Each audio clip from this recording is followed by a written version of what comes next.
شفتي قفشتها وهي بتتكلم عليا وبتجيب في سيرتي من ورايا. وانت عرفتي منين؟ ما انت عشان تعرفي هتعملي حاجة من تلاتة، يا اما هتتجسسي عليها، يا اما واحدة جت نقلت لك الكلام وقعدتوا تنموا سوا عليها انتوا كمان، يا اما دي مجرد تهيؤات وسوء ظن وظلم وبهتان وعدوان وليد افكارك. ما انت مش هتعرفي انها اتكلمت عليكي من وراكي الا بطريقة من التلاتة دول، والتلاتة دول جرائم العلماء قالوا انهم كبائر: التجسس والنميمة والبهتان بسوء الظن. طب انا ما بنمش عليهم مع حد ولا بتجسس عليهم وصوتهم بيوصلني من الشباك، يبقى تمشي من جنب الشباك، عشان طول ما انت واقفة تسمعي ده تجسس، ده برضو تجسس. سيبيهم يتكلموا، هيرتاحوا كده؟ طب ارتاحوا، سيبيهم يفشوا غلهم وروحي كلي شوكولاته واشربي نسكافيه ولا يفرقوا معاكي، واقعدي اتفرجي كده على زكايب الحسنات اللي طالعالك من عندهم واضحكي عليهم عشان هتاخدي الحسنات دي في الاخره من عينهم. لكن لما تتجسسي وتنمي عليهم زيهم وتغتابيهم، هتيجي في الاخره تقولي فين حسناتي اللي اتكلمتوا بيها عليا؟ هيقولولك انت كمان يا حبيبتي اتكلمتي واتجسستي وملكيش حاجه عندنا، وتبقي عشتي في الدنيا تاكلي في نفسك وبس وملكيش حاجه عند ربنا. انما يوفى الصابرون اجرهم بغير حساب، وانا ما صبرتش وارتكبت نفس ذنبهم، يبقى مساويش نفسي باللي صبروا وراحوا لربنا عز وجل من غير ذنوب. الفرق شاسع لمن يهمه الامر. امال الحل ايه؟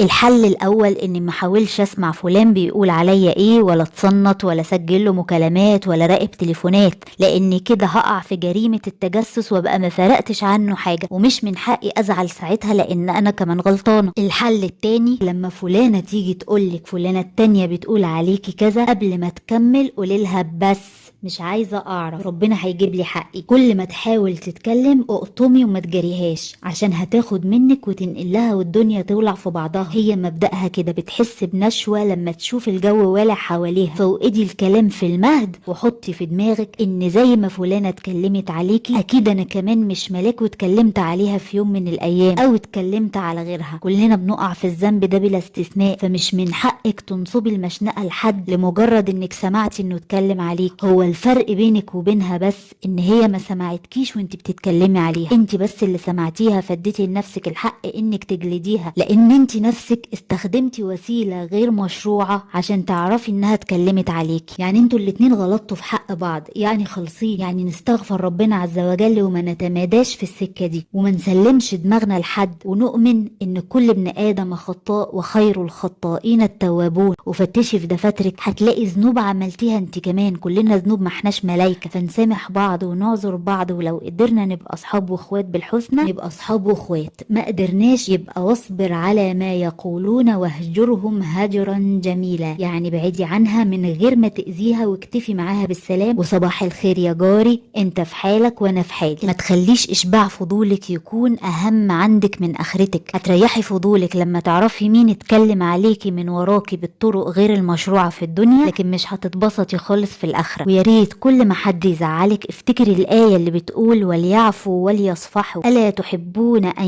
يغفر الله لكم والله غفور رحيم. الآية دي نزلت مخصوص لأبي بكر الصديق رضي الله عنه، لما الناس خاضوا في عرض السيدة عائشة رضي الله عنها واتهموها بفعل الفاحشة والعياذ بالله. شفتوا؟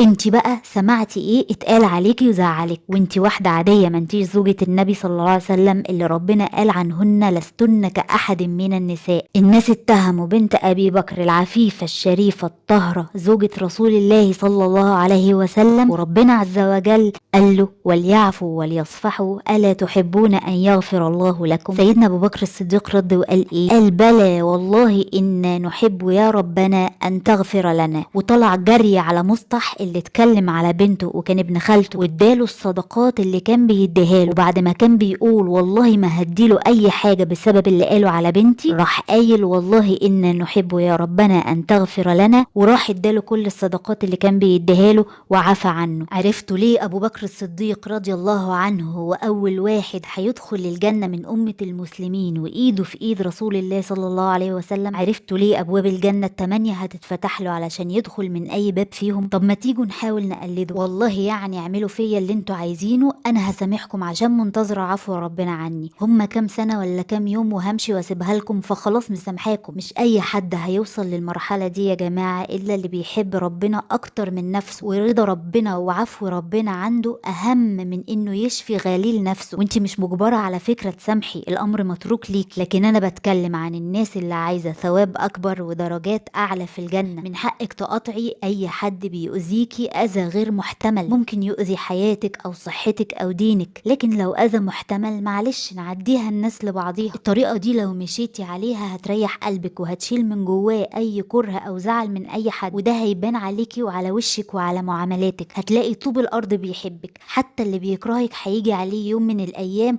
ويحبك. والأجمل من حب عدوك ليكي هو حب الله ليكي. قناة كنزي لايف واي.